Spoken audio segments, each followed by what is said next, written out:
Hello friends and family members, welcome back to learn English with Rajesh YouTube channel. ఈరోజు ఈ video ద్వారా intermediate first ఇయర్లో వచ్చేటువంటి phrasal verbs అన్నింటినీ కూడా మనం నేర్చుకోబోతున్నాం. దీని ద్వారా మనము 3 మార్కులు సంపాదించబోతున్నాం. మీ అందరికీ తెలుసు కదా, మన ఇంటర్మీడియట్ ఎగ్జామ్లో మనకి 6 ఫ్రేజల్ వెర్బ్స్ ఇస్తారు. 6 ఫ్రేజల్ వెర్బ్స్ మనకి ఇలా ఇస్తారనమాట. ఇచ్చిన తర్వాత అందుట్లో మనం 3 రాస్తే మనకి 3 మార్క్స్ అనేవి మన పాకెట్లో ఉన్నట్లే. మీకు ఇంచుమించుగా మీకు జస్ట్ ఇక్కడ వరకు మీరు ప్రిపేర్ అయితే చాలండి. చాలా తక్కువ ఉన్నాయి ఫ్రేజల్ వెర్బ్స్ అనమాట. ఇవి ప్రిపేర్ అయితే చాలు. అవి నేను ఎక్సెస్ రాశాను. మీరు అవి ప్రిపేర్ అయితే చక్కగా మీరు 3 మార్కులు మీ పాకెట్లో ఉన్నట్లే. సో మీరు ఈ వీడియోని ఏమాత్రం స్కిప్ చేయకుండా చూడండి, 3 మార్క్స్ సంపాదించుకోవడానికి. వీడియోలోకి వెళ్ళే ముందు చిన్న మాట ఏంటంటే, ఇంత కష్టపడి మేము వీడియోస్ చేస్తున్నాం, ఇంత సబ్జెక్ట్ అంతా గ్యాదర్ చేసుకొని మీకు చాలా ప్రిసైజ్ చేసి మీ టైం కూడా వేస్ట్ కాకుండా మీ ప్రిపరేషన్కి ఎంతో ఉపయోగపడేలా చేస్తున్నాం. కాబట్టి మీరు ఈ వీడియోకి ఒక లైక్ ఇవ్వండి, మీకు కుదిరితే కామెంట్ చేయండి, మర్చిపోకుండా సబ్స్క్రైబ్ చేయండి. మీ ఫ్రెండ్స్ అండ్ ఫ్యామిలీ మెంబర్స్లో ఎవరైతే ఇంటర్ ఫస్ట్ ఇయర్ పిల్లలు ఉన్నారో వాళ్ళకి దయచేసి ఈ వీడియోని షేర్ చేయండి. మీ కాలేజెస్ గ్రూప్లో కానీ ఇంటర్మీడియట్ గ్రూప్స్లో కానీ ఈ వీడియోని షేర్ చేయండి. ఓకేనా? Thanks a lot. తర్వాత మనము సబ్జెక్ట్లోకి వెళ్ళిపోయినట్లయితే చూడండి ఫ్రెండ్స్, ఫ్రేజల్ వెర్బ్ అంటే ఏం లేదండి. చూడండి, ఇక్కడ వెర్బ్ ప్లస్ మనకి ప్రీపోజిషన్, వెర్బ్ ప్లస్ ప్రిపోజిషన్ అనమాట. అప్పుడు ఏమవుతుందంటే దానికి సపరేట్ కొత్త అర్థం అనేది వస్తుంది అనమాట. తర్వాత ఇక్కడ చూడండి, ఇక్కడ ఫర్ ఎగ్జాంపుల్ లుక్ అంటే చూడు, ఇంటూ అంటే లోపలికి, మేక్ అంటే తయారు చేయటం, ఆఫ్టర్ అంటే తర్వాత తయారు చేయటం కాదండి. మీనింగ్ అనేది మారిపోతుంది అనమాట. అంటే వెర్బ్ ప్లస్ ప్రిపోజిషన్తో వచ్చేటువంటి ఫ్రేజల్ వెర్బ్స్ మొత్తం అంతా కూడా మనకి డిఫరెంట్ మీనింగ్స్ అనేవి మనకు వస్తాయి అనమాట. ఇక్కడ మేక్ ఆఫ్టర్ అనేది ఏంటంటే చేజింగ్ అనమాట. చేజ్ అనే మీనింగ్ వస్తుంది. ఇది మీరు గుర్తుంచుకోవాలి. ఇలా మీరు జస్ట్ ఒక 20 ఫ్రేజల్ వెర్బ్స్ వాటి యొక్క మీనింగ్స్ మీరు గుర్తుంచుకొని మీరు ఒక్కసారి ప్రాక్టీస్ చేస్తే 3 మార్కులు మీ దగ్గర ఉన్నట్లే, కేవలం 5 నుంచి 10 నిమిషాల్లో. ఓకేనా? ఇప్పుడు మనము లెసన్లోకి వెళ్ళిపోదాం. చూడండి, లుక్ ఫర్ అంటే ఎదురు చూడటం అనే మీనింగ్ అనేది వస్తుంది. లుక్ ఫర్ అంటే ఏంటి చెప్పాలి నాతో పాటు, ఎదురు చూడటం. He is looking for a good job. అతను ఒక మంచి జాబ్ కోసం ఎదురు చూస్తున్నాడు అనమాట. ఇప్పుడు మీరు చక్కగా ఇంటర్మీడియట్ అయిపోయిన తర్వాత డిగ్రీలు బీటెక్లు చేసి మంచి జాబ్ గురించి ఎదురు చూస్తారు కదా, అలా he is looking for a job, she is looking for a job. అలా మీరు కొంచెం ఇక్కడ పేర్లు కూడా పెట్టుకోవచ్చు అనమాట. మీరు దీన్ని కొంచెం మార్చి కూడా రాయొచ్చు, అది గుర్తుంచుకోండి. తర్వాత లుక్ ఆఫ్టర్ అంటే మనకి ఏంటంటే కేరింగ్గా చూసుకోవడం అనే మీనింగ్ అనేది వస్తుంది అనమాట. లుక్ ఆఫ్టర్ అంటే it is hard work looking after 3 children. అంటే ఇది చాలా కష్టమైన విషయం అనమాట. ఎందుకంటే 3 పిల్లల్ని చూసుకోవాలని చెప్పంటే వామ్మో, చాలా కష్టమైన విషయం అనమాట. వాళ్ళని చూసుకోవడం అంటే అంటే వాళ్ళ స్నానాలు చేయించి తినిపించి పడుకోబెట్టి టైం పడుతుంది. జాగ్రత్తగా చూసుకోవడం అనేది చాలా కష్టమైన విషయం అని చెప్తున్నారు. తర్వాత లుక్ ఇంటూ అంటే చూడటం, డీప్గా ఇన్వెస్టిగేట్ చేయడం అనమాట. ద పోలీస్ ఆర్, లేకపోతే the policemen are looking into the incident. ఒక ఇన్సిడెంట్ జరిగిన తర్వాత దాంట్లో క్లియర్గా ఎవిడెన్సెస్ కోసం పోలీస్ మెన్ జాగ్రత్తగా పరిశీలిస్తున్నారు అనమాట మొత్తం. దాన్ని లుకింగ్ ఇన్ టు అని అంటారు. ఇవి కూడా మీకు ఈజీగా తెలుసు. తర్వాత మేక్ ఆఫ్టర్ అంటే నేను చెప్పాను కదండి, చేజ్ చేయటం. ఎవరు చేజ్ చేస్తారు? దొంగని పోలీసు చేజ్ చేస్తారు. The police made after the stolen car. అంటే కారు తీసుకొని జమ్ అని వెళ్ళిపోతున్నాడు అతను. ఇక పోలీసులు సైరన్ వేసుకొని వాడు వెనకాల చేజ్ చేశారు. అంతే కదా. The police made after the stolen car. దొంగిలించబడిన కారు వెనకాల పోలీసులు పడ్డారు అని మన తెలుగు మీనింగ్ వస్తుంది కదా. ఆ రకం వెంబడించారు అనే మీనింగ్ వస్తుంది కదా. అంతే. తర్వాత చూడండి, బ్రేక్ డౌన్ అంటే ఏంటంటే పని చేయకపోవడం, స్టాప్ వర్కింగ్ అనే మీనింగ్లోకి వస్తుంది అనమాట. Sorry, I'm late, my car broke down. నేను లేట్గా వచ్చినందుకు క్షమించండి, ఎందుకంటే నా కారు మధ్యలో ఆగిపోయింది, నా కారు ట్రబుల్ ఇచ్చింది అనే మీనింగ్ అనేది ఇక్కడ వస్తుంది. తర్వాత టర్న్ ఆఫ్ అంటే తెలుసు కదా, మీకు తెలిసిందే. టీవీ ఆఫ్ చేయండి, పైప్ ఆఫ్ చేయండి, లైట్స్ ఆఫ్ చేయండి అంటారు కదా, అంతే మీనింగ్, అంతకు మించి ఏం లేదు. I have turned of all the lights and locked the door. అర్థమవుతుందా? నేను లైట్స్ అన్నిటిని ఆపేసేసి నేను తర్వాత డోర్ని లాక్ చేసేసాను అనమాట. ఓకేనా? అది గుర్తుంచుకోండి. తర్వాత టేక్ ఆఫ్టర్ అంటే చూడండి, అమ్మాయిలకి నాన్న పోలిక వస్తుంది, అబ్బాయిలకి తల్లి పోలిక వస్తుంది కదా, అంతే. ఆ పోలిక రావడాన్ని, పోలి ఉండడాన్ని టేక్ ఆఫ్టర్ అంటారు అనమాట. వాళ్ళ యొక్క జెనెటిక్స్ని తీసుకోవడాన్ని. ఇన్ లుక్స్ అంటే చూడటానికి she takes after her father. ఆవిడ వాళ్ళ నాన్నగారిలా ఉంటుంది చూడటానికి మాత్రం. అని మీనింగ్ వస్తుంది అనమాట. నెక్స్ట్ చూద్దాం టేకప్. టేకప్ అంటే ఏంటి? కేసుని టేకప్ చేస్తామని చెప్పంటారు కదా. మీరు చాలా మీరు నాకు తెలుసండి, మీరు పెద్ద ముదుర్లు, మీకు అన్నీ తెలుసు, సినిమాలు అవి కూడా చూస్తుంటాం కదా, మీకు పెద్ద చెప్పే పని ఏం లేదు, కానీ ఒకసారి వింటే ఈజీగా అర్థం వస్తుంది అనమాట.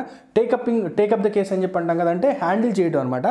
Teja is taking up this case అంటే who are taking up this case అని చెప్పారు, కానీ Teja is taking up this case అంటే తేజ ఈ కేసుని హ్యాండిల్ చేస్తున్నారన్న మీనింగ్ అనేది ఇక్కడ వస్తుంది. వాకౌట్ అంటే బయటికి వెళ్ళిపోవడం అనమాట, రష్గా త్వరగా, అంటే ఏదో ఒక అర్జెంట్ పని ఉన్నప్పుడు సడన్గా లేసి వెళ్ళిపోతారు కదా, దాన్ని వాకౌట్ అని చెప్పని అంటారు. చూడండి, Ravi walked out of the class after getting an emergency call అనమాట. రవి అనే పర్సన్ గబుక్కుని లేచి క్లాస్ నుంచి వెళ్ళిపోయాడు. ఎందుకనంటే సడన్గా ఎమర్జెన్సీ కాల్ వచ్చింది అనమాట, ఏదో హెల్త్ ఇష్యూ వల్ల వాళ్ళ ఇంట్లో వాళ్ళకి అది వస్తుందని చెప్పి తెలిసే క్లాస్లోకి మొబైల్ తీసుకొచ్చాడు. మీరు మాత్రం మొబైల్ తీసుకెళ్ళకండి, సారీ ఎగ్జాంపుల్ చెప్పారని. ఓకే, ఫైండ్ అవుట్ అంటే కనుగొనడం అనమాట. You will never find out all my secrets, ఈ జన్మలో నువ్వు నా సీక్రెట్స్ మొత్తాన్ని కూడా నువ్వు కనుగొనలేవు అని చెప్పడానికి అనమాట. ఓకే, నెక్స్ట్ గెటప్ అంటే లేవడం. I get up at 6 AM everyday, ప్రతిరోజు నేను 6ంటికి నేను లెగుస్తాను. ఇవన్నీ మీకు తెలిసినవే. బ్రింగప్ అంటే పెంచడం అనమాట. My parents brought me up strictly, మా పేరెంట్స్ నన్ను చాలా స్ట్రిక్ట్గా పెంచారు అని మీనింగ్ అనేది ఇక్కడ వస్తుంది. తర్వాత carry on. Teja said carry on with your work, Teja ఏం చెప్పారంటే మీ పని మీరు చేసుకోండి అని చెప్పారు అన్న మీనింగ్ అనేది ఇక్కడ వస్తుందన్నమాట. క్యారీ అవుట్ అంటే ఏంటంటే కొనసాగించడం అనమాట. ఇప్పుడు మీరు జనవరిలో ఉన్నాము, ఇంకొక 3 months కదా మీరు ఇంటర్మీడియట్ని మీరు కొనసాగించేది. దాని మీనింగ్ ఎలా వస్తుందంటే the study will carry out for 3 months, 3 నెలలు మాత్రమే ఈ స్టడీ ఈ ప్రిపరేషన్ అనేది ఉంటుంది అన్న మీనింగ్ అనేది ఇక్కడ వస్తుందన్నమాట. తర్వాత చూడండి, గో అహెడ్ అంటే పదండి ముందుకు, పదండి దోసుకుంటారు కదా, క్యారీ అంటే కంటిన్యూ చేయడం, ఓకే అని మీనింగ్ వస్తుంది. డిస్పైట్ స్ట్రగుల్స్, విపరీతమైన ఇబ్బందులు ఉన్నప్పటికీ, he decided to go ahead the studies, విపరీతమైన స్ట్రగుల్స్ ఉన్నప్పటికీ అతను స్ట్రాంగ్గా డిసైడ్ అయ్యాడు స్టడీస్ని కంటిన్యూ చేయాలని. ఓకే, కట్ ఆఫ్ అంటే చూడండి నరికి వేయటం అనమాట.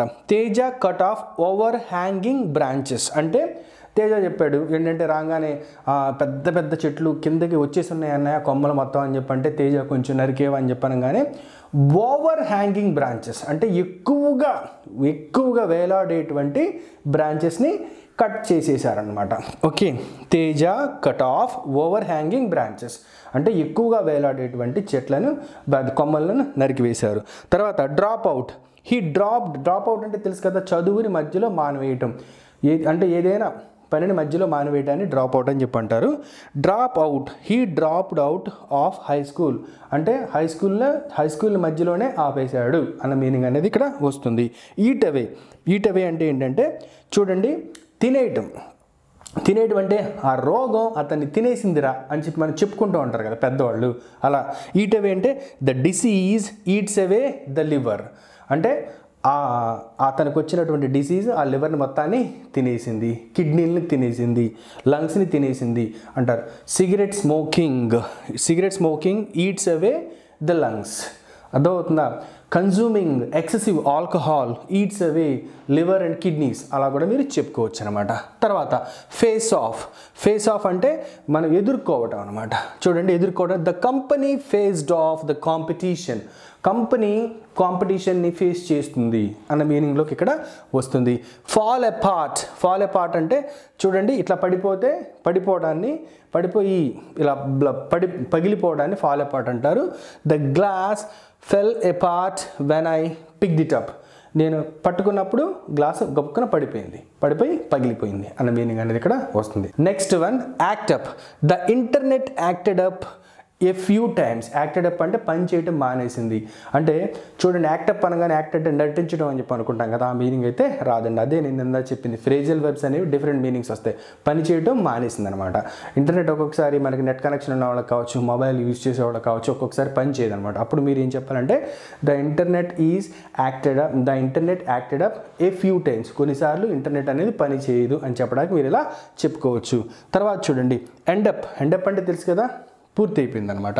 If you don't study you will end up in a purely paid job. నువ్వు సరిగ్గా ప్రాపర్గా, మీ అందరికి చెప్తున్నా, మీరు మంచిగా చదువుకోలేదనుకోండి, తక్కువ పే చేసే ఉద్యోగంలో మీ కెరీర్ అనేది ఎండ్ అయిపోద్ది.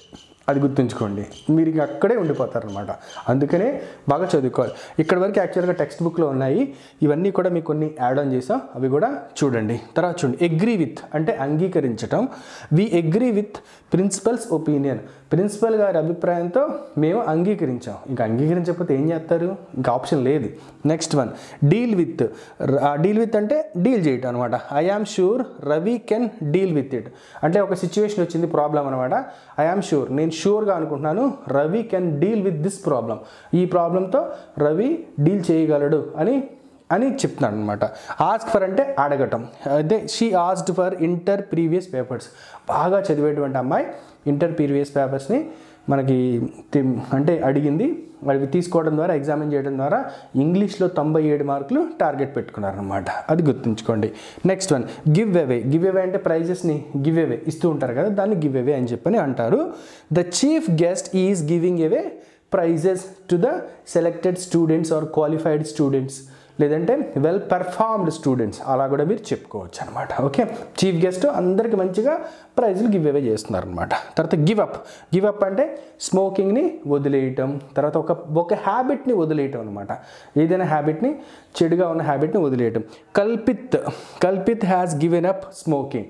కల్పిత్ అనే పర్సన్ ఏంటంటే స్మోకింగ్ని వదిలేశాడు, మానేశాడు అనమాట.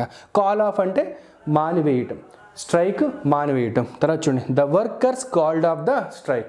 వర్కర్స్ స్ట్రైక్ని ఆగివేశారు, అంటే స్ట్రైక్ వచ్చిన వర్కర్స్ అందరూ కూడా ఏంటంటే విరమించారు అని చెప్పి అంటారు కదా, అలా the workers called off the strike.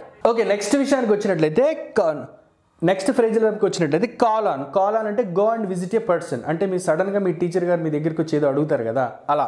అంటే the teacher called on me but I did not know the answer. అంటే వచ్చి మీ దగ్గరికి వస్తారు, విజిట్ చేస్తారనమాట. ఏదో ఒకటి అడుగుతారు, అడిగిన తర్వాత మీకు ఆన్సర్ తెలియలేదు అనుకోండి, దాన్ని ఎలా చెప్పాలంటే the teacher called on me but I did not know the answer అని చెప్పి చెప్పొచ్చు అనమాట. తర్వాత చూడండి, కీపప్ అంటే మంచిగా చేసే పని మాకు చేయండి, క్యారీ ఆన్ చేయండి అని చెప్పి అంటాకి. The manager told me to keep up the good work.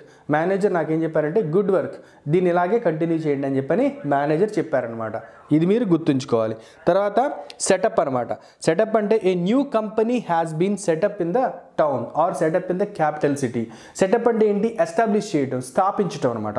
ఒక కొత్త కంపెనీని సెటప్ చేశారు అంటే స్థాపించారు, క్యాపిటల్లో కావచ్చు, న్యూ టౌన్లో కావచ్చు, ఎక్కడైనా కూడా కావచ్చు, మెట్రోపాలిటన్ సిటీస్, అలా మీరు రాయొచ్చు డిఫరెంట్గా. తర్వాత పుటప్ అంటే ఏంటంటే చూడండి, పెట్టడం, ఉంచడం అని చెప్పిన మీనింగ్లోకి వస్తుంది అనమాట. Ramu is putting up at a hostel these days. అంటే ఎగ్జామ్స్ టైం దగ్గరికి వచ్చాయి కాబట్టి రాముని హాస్టల్లో జాయిన్ చేశారు, హాస్టల్లో ఉంచారు అనే మీనింగ్ అనేది ఇక్కడ వస్తుంది. సో ఫ్రెండ్స్, చూశారు కదా, మేము చక్కగా ఇన్ని రకాల ఫ్రేజల్ వెబ్స్ని మీకు ఒక ఆర్గనైజ్డ్ వేలో తీసుకొచ్చి మీకు 6 ఫ్రేజల్ వెబ్స్ ఇస్తే మూడింటిని ఈజీగా కూడా మీరు ఆన్సర్ చేయగలిగే స్థాయి కూడా ఈ లెసన్స్ అనేవి మేము చెప్పడం అనేది జరుగుతుంది. దీనికి మేము మీ దగ్గర నుంచి ఎక్స్పెక్ట్ చేసేది ఏంటంటే ఒక లైక్, ఒక కామెంట్, ఒక సబ్స్క్రిప్షన్ మాత్రమే. తర్వాత దయచేసి మళ్ళీ చెప్తున్నానండి, గ్రూప్స్లో ఈ వీడియోస్ని షేర్ చేయండి, అందరికీ ఉపయోగపడతాయి అనమాట. ఓకేనా? Thank you all for watching this video. This is Dr. V. Rajesh signing off. Bye bye. Have a great day and I wish you all the best.